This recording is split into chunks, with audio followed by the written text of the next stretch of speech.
এটা আমার কাছে নতুন। আর বিচটা সত্যি খুবই সুন্দর ছিল। তো ওখানে আমরা নেমে কটা ফটো তুলে নিলাম। তখন প্রায় ওই 6:30 7টা মতো বাজে, যেহেতু আমাদের রুমে গিয়ে আবার জগন্নাথ মন্দিরে যেতে হবে ড্রেসটা চেঞ্জ করে, তার জন্য আমরা ওখান থেকে তাড়াতাড়ি চলে গেছিলাম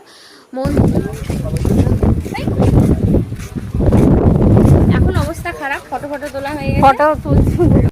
আমরা মন্দিরে যাচ্ছিলাম, মন্দির বন্ধ,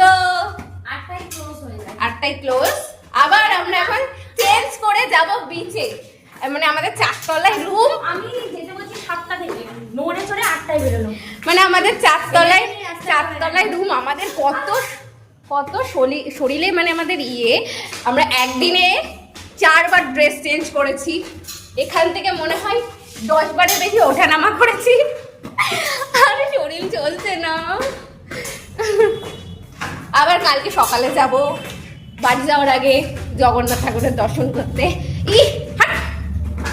তারপর আমরা আবার বিচে চলে এসেছি। আর আমাদের নিউ দীঘায়ও যাওয়া হয়নি, নাইট ড্রেস পরে চলে এসেছি।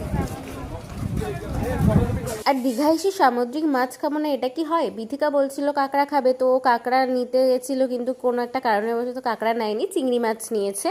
আর আমি এখানে চিকেন শাটে নিয়েছি, আর একটা নিয়েছি চিকেন থাই যেটা, ওটা। তারপরে 2টো চা নিয়েছিলাম, কারণ এত সুন্দর হাওয়ায় চা খেতে তো একটা আলাদাই শান্তি। কিন্তু চাটা যে এত বিচ্ছিরি ছিল, ওর মুখের ভাব দেখে বুঝতে পারবে চাটা কতটা বিচ্ছিরি খেতে ছিল। পুরো জন্য